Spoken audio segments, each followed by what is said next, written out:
एक छोटे से गांव में एक बड़े घर में रामराव और उनकी पत्नी सावित्रीबाई रहते थे। उनके दो बच्चे थे, यश और शिव। यश का विवाह अनु से और शिव का विवाह रिया से हुआ था। हालांकि दोनों घरों में शांति का वातावरण नहीं था और घर में अक्सर छोटी मोटी समस्याएं चलती रहती थी।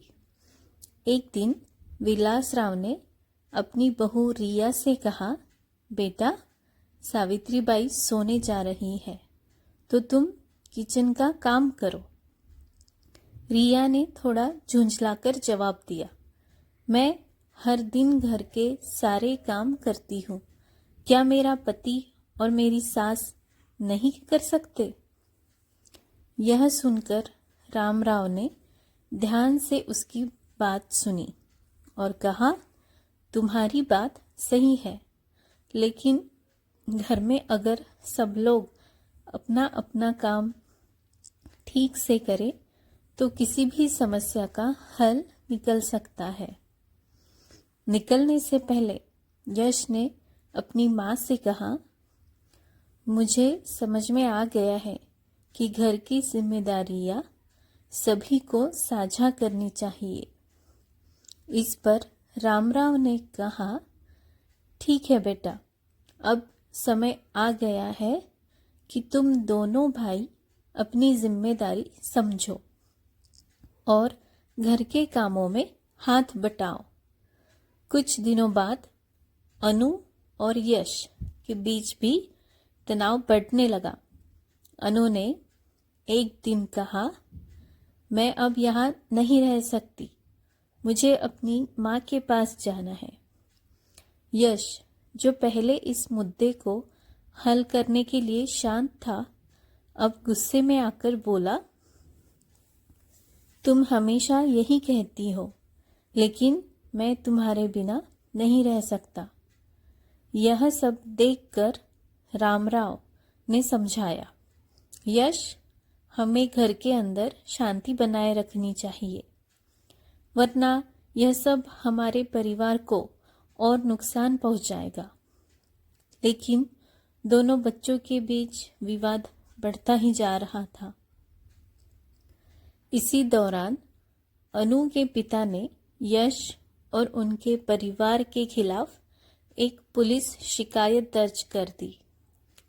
उन्होंने आरोप लगाया कि यश और उनके परिवार ने अनु पर अत्याचार किया और उनसे दहेज भी मांगा। यह सुनकर रामराव और सावित्रीबाई हैरान रह गए।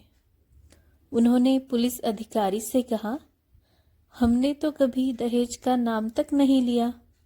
हमारी बहू ने बिना किसी कारण घर छोड़ दिया था। पुलिस अधिकारी ने उन्हें चेतावनी दी कि अगर वे मामले का समाधान नहीं करते तो उन्हें अदालत का सामना करना पड़ेगा। इसके बाद यश ने अपनी पत्नी अनु से फोन पर बात की और उसे समझाया कि परिवार की शांति के लिए हमें मिलकर काम करना चाहिए।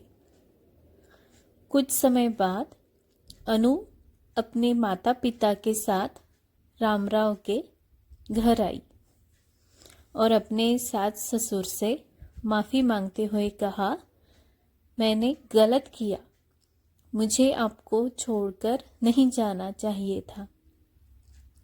यह सुनकर रामराव ने हंसते हुए कहा, बेटा, कोई बात नहीं, हम सब एक परिवार है और परिवार में सब कुछ माफ हो जाता है। इस घटना के बाद घर में शांति और समझ बढ़ी। यश और अनु के रिश्ते में भी सुधार हुआ।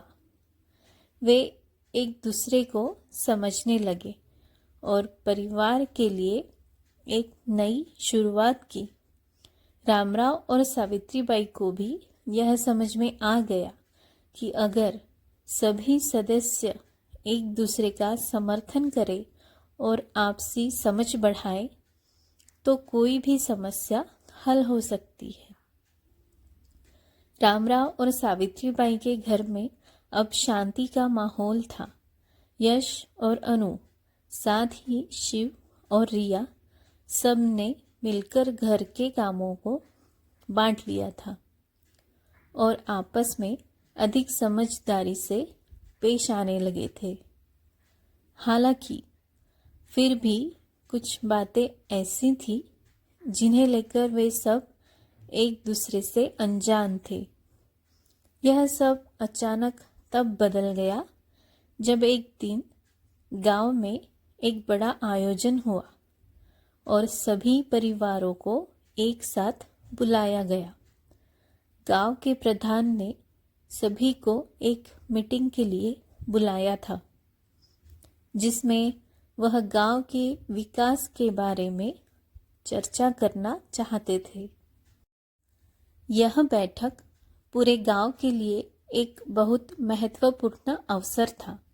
बैठक में हर किसी को अपनी राय देने का मौका था, लेकिन रामराव और उनके परिवार के लिए यह एक और मौका था अपनी समझदारी और परिवार के आपसी रिश्तों को और मजबूत करने का।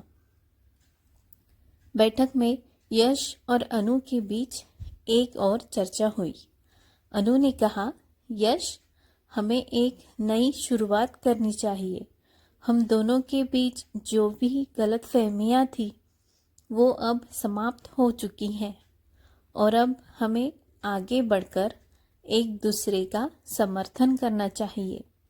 यश ने भी सिर झुकाकर कहा, मैं भी यही चाहता था, लेकिन अब मुझे समझ में आया है कि हमें एक दूसरे को समझने के लिए ज़्यादा समय देना होगा। वहीं शिव और रिया भी बातचीत करते हुए एक दूसरे से कह रहे थे, हमने जो किया वह सही था, लेकिन अब हमें और बेहतर तरीके से एक दूसरे से संवाद करना होगा। यह सुनकर सावित्रीबाई ने कहा, बिल्कुल, अगर हम सब एक दूसरे के साथ ज़्यादा समय बिताएं और समझदारी से काम करें तो घर का माहौल और भी बेहतर हो सकता है। मीटिंग के दौरान गांव के प्रधान ने सभी परिवारों से कुछ प्रस्ताव दिए, जैसे कि सभी घरों को साथ मिलकर किसी एक सामाजिक कार्य में भाग लेना होगा, जैसे गांव में सफाई अभियान या किसी गरीब परिवार की मदद करना। यह प्रस्ताव सभी को बहुत अच्छा लगा और यश, अनु, शिव और रिया ने तय किया कि वे इस अभियान में बढ़ चढ़कर हिस्सा लेंगे। कुछ ही दिनों बाद गांव में सफाई अभियान शुरू हुआ। सभी परिवारों ने मिलकर गली गली और सड़कों की सफाई की। यश और अनु, शिव और रिया सभी ने मिलकर इस काम को बड़ी ईमानदारी और मेहनत से किया। पहले जहां परिवार के सदस्य एक दूसरे से झगड़ते रहते थे, वहीं अब वे साथ मिलकर काम कर रहे थे और एक दूसरे का उत्साह बढ़ा रहे थे। इस सफाई अभियान के बाद गांव में एक बदलाव आ गया। न केवल गांव की स्थिति बेहतर हुई, बल्कि उन सभी के रिश्तों में भी सुधार आया। हर किसी को यह समझ में आ गया कि जब तक हम एक दूसरे का सहयोग नहीं करेंगे, तब तक हम किसी भी समस्या का समाधान नहीं निकाल सकते। अब रामराव और सावित्रीबाई के घर में सिर्फ शांति नहीं थी, बल्कि एक नई समझ भी आ चुकी थी। यश और अनु ने एक दूसरे को समझते हुए अपने रिश्ते को और मजबूत किया और शिव और रिया ने भी एक दूसरे के साथ अपना समय बिताकर अपने रिश्ते में और प्यार बढ़ाया। इस घटना ने उन्हें यह सिखाया कि परिवार में हर सदस्य की भूमिका महत्वपूर्ण होती है। अगर सभी मिलकर एक साथ काम करें तो न सिर्फ घर का माहौल अच्छा होता है, बल्कि समाज में भी सकारात्मक बदलाव आ सकते हैं। रामराव और सावित्रीबाई के लिए यह सबसे बड़ी खुशी थी, क्योंकि उनका सपना था कि उनका परिवार हमेशा खुश रहे और एक दूसरे के साथ मिलकर किसी भी कठिनाई का सामना कर सके। अब वे समझ चुके थे कि केवल प्यार और समझदारी से ही परिवार में शांति और सुख शांति बनी रह सकती है। यह कहानी यह सिखाती है कि कभी कभी हमें अपनी पुरानी गलतियों से सीखने और आगे बढ़ने की ज़रूरत होती है। परिवार में एक दूसरे का सम्मान करना और समर्थन देना रिश्तों को मजबूत बनाता है। तो दोस्तों, आपको ये कहानी कैसे लगी है नीचे कमेंट सेक्शन में ज़रूर बताएं। मैं आपसे मिलती हूँ अपने अगले वीडियो में एक नई कहानी के साथ। धन्यवाद।